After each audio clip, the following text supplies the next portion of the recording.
میرا نام احسن ہے، عمر 30 سال، ایک متوسط طبقے کا عام سا آدمی۔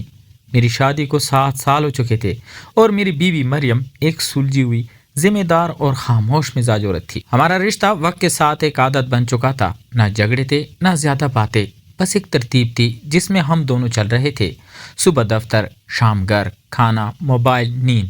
اسی دوران امی کے اصرار پر ہم نے گھر میں ایک نوکرانی رکھی جس کا نام صبا تھا۔ عمر 22-23 سال کے قریب، سادہ سی لڑکی، دبلی پتلی، آنکھوں میں ایک عجیب سی خاموشی اور لہجے میں شائستگی۔ وہ صبح آتی، جھاڑو پوچھا، برتن، کپڑے اور خاموشی سے چلی جاتی۔ شروع میں میں نے کبھی دھیان نہیں دیا، مگر آہستہ آہستہ اس کی موجودگی مجھے محسوس ہونے لگی۔ اس کے قدموں کی آہٹ، اس کی نظریں جھکائے رکھنا، اس کی آواز میں عجیب سی تھکن۔ ایک دن میں دفتر سے جلدی آ گیا تو وہ کچن میں برتن دھو رہی تھی۔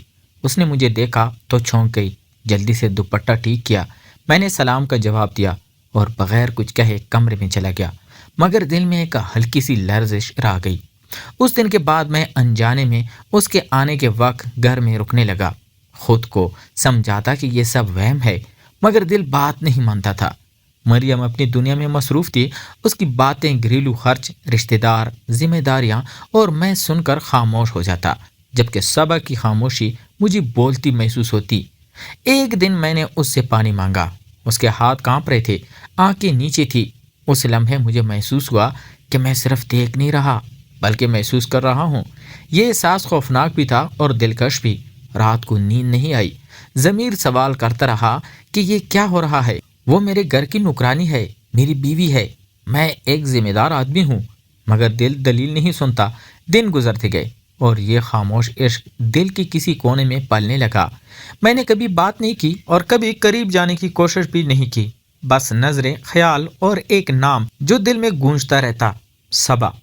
اور یہی خاموشی اس کہانی کی ابتدا تھی جس کا انجام مجھے خود بھی معلوم نہیں تھا۔ وقت کے ساتھ حالات نے اس خاموش آگ کو مزید بھڑکایا۔ صبا اب میرے لیے ایک عام نوکرانی نہیں رہی تھی، بلکہ ایک ایسی حقیقت بن گئی تھی جس سے نظر چرا کر بھی بچنا ممکن نہیں تھا۔ میں خود سے لڑتا رہا، دفتر میں بیٹھا اس کی صورت ذہن میں آ جاتی، مریم سے بات کرتے ہوئے دل کہیں اور ہوتا۔ ایک دن مریم میکے چلی گئی تو گھر میں عجیب سی خاموشی چھا گئی۔ صبا حسب معمول کام کر رہی تھی، میں نے خود کو کمرے میں بند رکھا، مگر دل کے شور نے چین نہیں لینے دیا۔ اچانک اس کی آواز آئی کہ برتن رکھ دو۔ میں باہر آیا، ہمارے درمیان چند لمحوں کی خاموشی رہی۔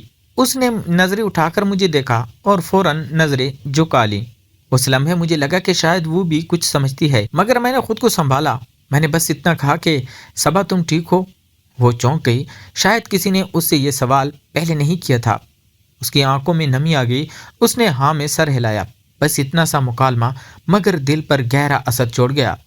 اس دن کے بعد میں نے فاصلے بنانے شروع کر دیے، خود کو مصروف رکھا، کیونکہ مجھے احساس ہو گیا تھا کہ یہ راستہ خطرناک ہے، یہ عشق نہیں بلکہ آزمائش ہے۔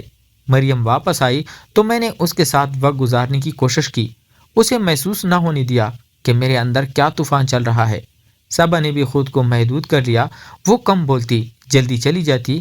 ایک دن اس نے بتایا کہ وہ نوکری چھوڑ رہی ہے، کہیں اور کام مل گیا ہے۔ دل جیسے بیٹھ سا گیا، مگر میں نے خوشی ظاہر کی کیونکہ شاید یہی بہتر تھا۔ آخری دن وہ رخصت ہوئی تو میں نے اسے ایک دعائیہ جملہ کہا، اس نے شکر ادا کیا، آنکھیں نم تھی اور چلی گئی۔ اس کے بعد زندگی پھر اس ترتیب میں آ گئی، مگر دل کے ایک کونے میں وہ خاموش عشق ہمیشہ کے لیے رہ گیا۔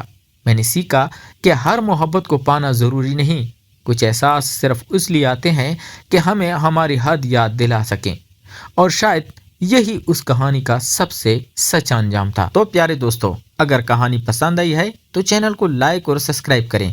ملتے ہیں ایک اور انٹرسٹنگ سٹوری کے ساتھ، تب تک اپنا ڈھیر سارا خیال رکھیے گا۔ خدا حافظ۔